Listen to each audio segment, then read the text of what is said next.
It's me. Hi, I'm the problem, it's me. At T or Twix time, everybody agrees.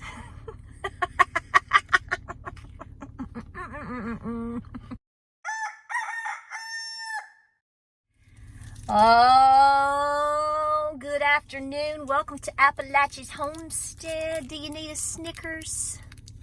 You need a little chocolate? Do you need, I do. I did. I've already had like 5. I did. And a Twix. Feeling good about it. Welcome to Appalachia's Homestead, honey. Sit on down. We're going to talk. Okie dokie, artichokey. I've made a couple people upset, a couple people mad, a couple mammas and papas in Texas are a little mad at me because I haven't really talked bad about much of anything. I'm just pointing out things that I'm seeing. They must be personal friends or brothers and sisters to the governor out there. I mean, I don't have personal beef with the governor. I don't know him. But I've asked a couple questions in the past day or two, and some people just are not handling that very well. So, bless your heart. I don't mean that totally sarcastically, because here's why. I understand where you're at right now. You're struggling in realizing what's going on, and you're struggling with accepting it. We all have done this. I do it from time to time too. Some days I get a hot flash and I have a hard time accepting that I'm basically going into perimenopause. Okay. I do. I cuss at Perry often. So, I guess you needed to take your stuff out on me, and I let you, and that's fine. You won't do it again. But you did it once. You got your first and second chance, which means you got your first time and your last time. Because I don't accept that. But at the same time, it's because I don't know what you'll say next time. So, y'all need to wake up. We all need to wake up. And here's the thing. And with that, we have to realize it's a huge responsibility in being awake, because then you have to carry all the burden of stress a lot of times, unfortunately, for those that are not awake.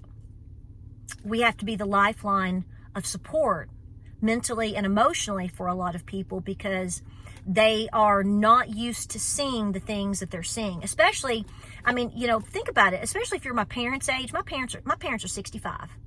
And boy, they grew up in a great time. They did. They had a great childhood. They had great parents. They went to school, they played sports, they went, all the things, and they just didn't have a care in the world, even into young adulthood. Even in the 80s, the late 70s and the 80s, when things were tough then for them, they didn't feel like they were losing their country. It was just a tough economic time, right? So to see people in generations that are even older than me, this is probably a huge adjustment for you. And so I try to have some grace with that, because I'm used to a little bit more of the BS. My children don't know anything different. So when you are probably, I don't mean this bad. I'm assuming if you're probably 55, 60 or older, you did. A lot of y'all had it really good, and the country was in a prime time in terms of patriotism to a degree, depending on the time frame. You may have made a lot of money. Things may have gone well for you at a certain time. And I think all these things are wonderful. I want all this for you. What I don't want is for you to be blinded by what's going on now. And I don't want you to lose everything that you worked so hard for. So that's sort of the responsibility of the Gen Xers, I think. Because we got a taste of that. We grew up on the heels of that. We were raised by you. We were raised by, I'm from 5 generations, y'all. 5, okay? I had a great-great-grandmother. So I was on the heels of a lot of different things. And I'm very blessed for that. And the last thing that I want is for anybody my age, anybody. But I understand the sensitivity. I love my parents, and my parents understand everything that's going on. But I also think that on a different level, it's traumatizing them differently than me. because they're having to adjust so much harder to all these changes and all this crazy town that we have been experiencing for so long. Because, like, for example, I'm going to talk about my daddy. My daddy just retired this year at 65. He worked for the same company for 45 years, almost 6 days a week. Hardest working man you've ever met. And I think there was a struggle with, to a degree, the changes that he has seen in society. I know he has. And I think the struggles in terms of what's going on economically, because to him, he's like, I've worked for 45 years. I've raised my kids. I've helped with my grandkids, and here we are. It's very tough for people.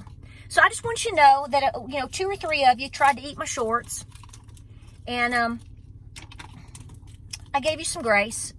I'm not going to respond to that. I joke back with a post, but, it upsets me only because I don't want you hurt, and I don't want you to not be prepared. I think we need to fall back on being prepared, folks. I think that this is just one of many unfortunate circumstances that I think that we are going to see the rest of this year, and going forward. It's totally unpredictable. What we are talking about right now, we may not even be talking about in 30 days, 10 days. Who knows? We don't know. We could be in a civil war, because Lord knows that's what a lot of people want. That's what you need to be afraid of. That's what you need to be concerned about. How about that? And you need to realize that's a very real thing. There are a lot of sick, evil, twisted people that are in this country right now, and that are even running this country right now. And for them to gain that ultimate control, something like that is exactly what they would want. And the sad thing is all the minions that think that they're going to have some important role in all of this, they're not. They're being used. They're being used. They're too stupid to realize they're being used. Most of the world, most of society, when I say most, I mean like almost all of it, is not in the elite club. So the rest of us are just peasants and minions. Even if you have $1 million in the bank right now, you're very wealthy, you're going to be used. So you have to decide what you're going to be. Are you going to be used? And if so, what are you going to be used for? Good or bad? And in order for you to make those decisions, you have to try your best to open your eyes to the realities of everything that's going on around us. This is just my observation. I don't have all the answers. I have a lot of questions about things, and my concern, I'll just be honest with you, my concern is that people or something could happen in Texas that could set off something in the rest of the United States in a negative way, and it could also could be used as the catalyst for not having an election in November. Now, will that happen? I don't know. I have no idea. I hope not. And, again, we can go back and forth and argue all the little details of all kinds of things all day long. It's not fruitful, is it? Not when we get to the point of arguing and, calling each other names and making assumptions.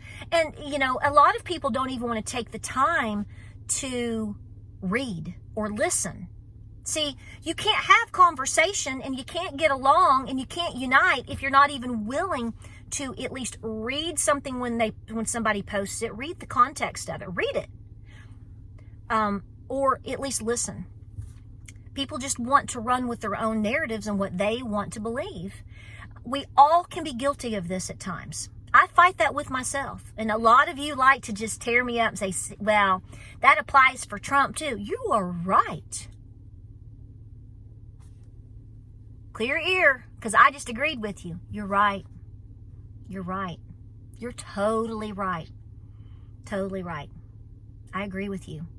We have to do the best that we can, but we have to do the best that we can in terms of looking around always and trying to understand what's happening. Because when you get T-boned, as I call it, it could throw you into a state of paralysis to where you get nothing done, or it can throw you into a state of anger, where then you are damaging your own self and damaging relationships around you. There's a lot at stake here. I think that if issues continue to get thrown our way, I think mental instability with people is going to increase. There's a lot going on right now. So we can't sit around and have a pity party. We have to say, I want to see clearly, and what do I need to do? So if you're asking, what is the solution? I'm going to give you my solution. Ultimately, you have to gain control of being willing to understand that the trust factor in terms of anybody in a government office of any sort, the trust factor is, well, I wouldn't trust anybody right now. And I would be taking the attitude of, I'm going to do the very best that I can for my own self, my own body, my own faith, my own family, my own house, my debts, my preparations. 5-can challenge starts again this week. I'm gonna throw that up there on another video, but I'm gonna mention it right now. A dear sweet lady yesterday, it's a comment on one of my videos. She said, please tell people, please. See, there's so many good people that are just wanting the truth out there, and they're just wanting some type of decent leadership, and they want to live their lives, and they want to feed their kids, and they want you to be able to do the same. Don't shoot the messenger. Don't. You don't have to listen, but you don't have to shoot it down either. I would put it on reserve to absorb it sometime soon.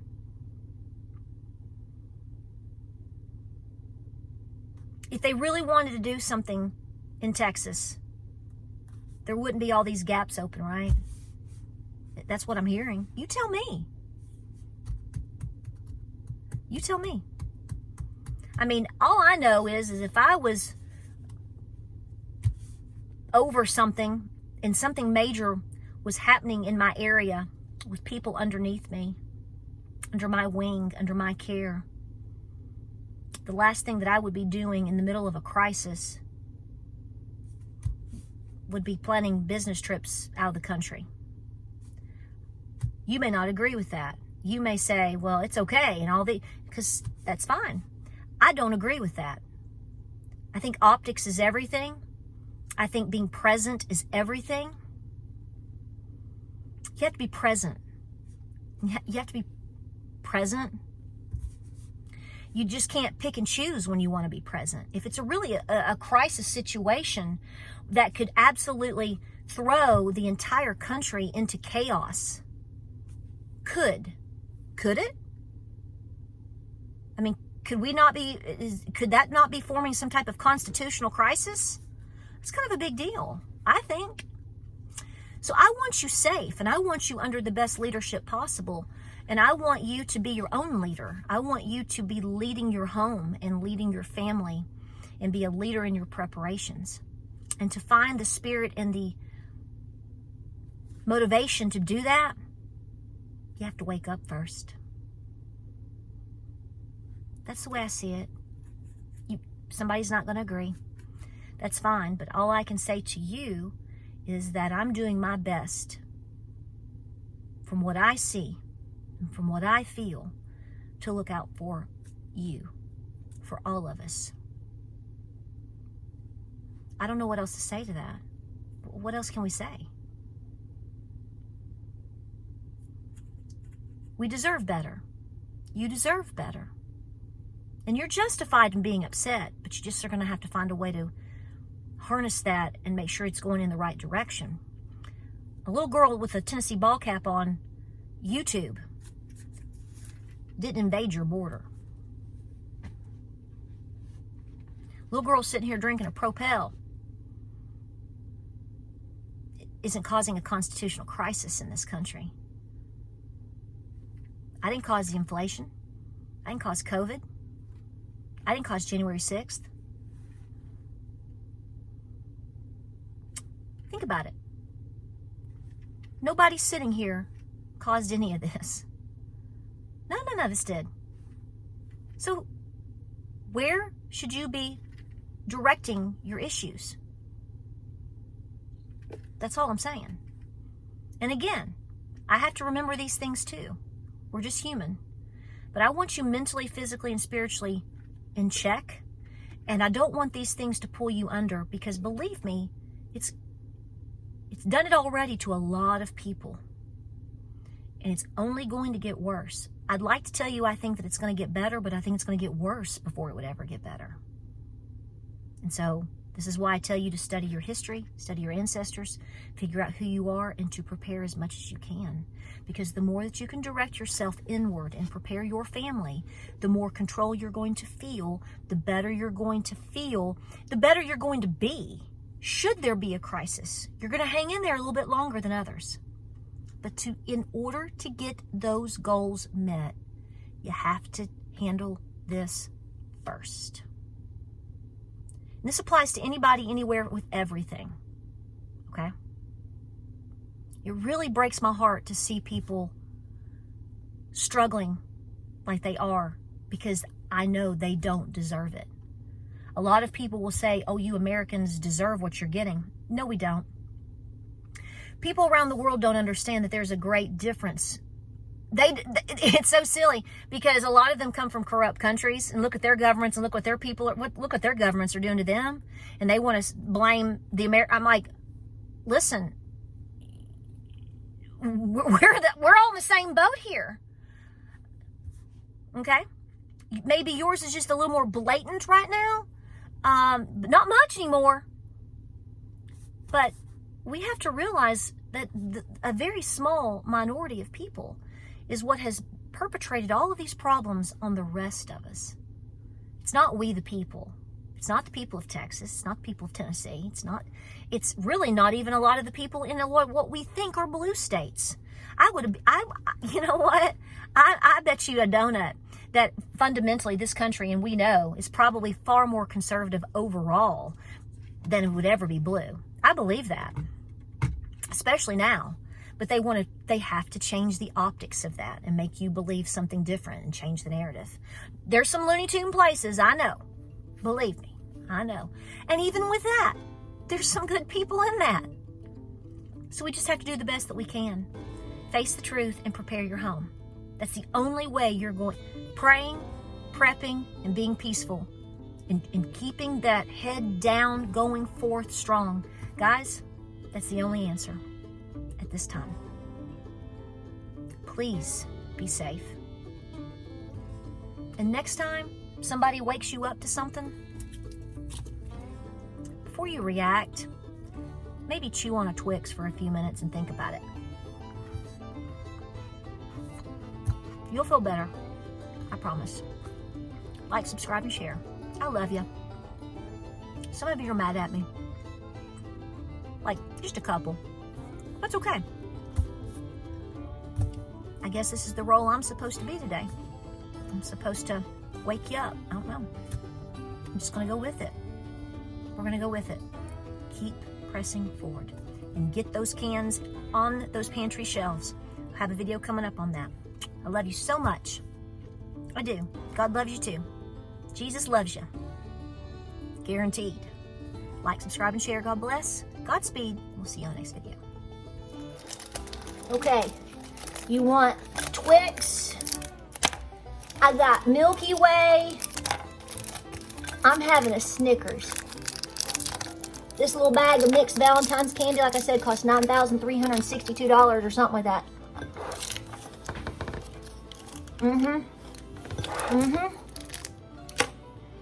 Like, subscribe, and share, guys. Take the moment. Eat the Snickers. Get busy. Like, subscribe, and share. See you on the next video.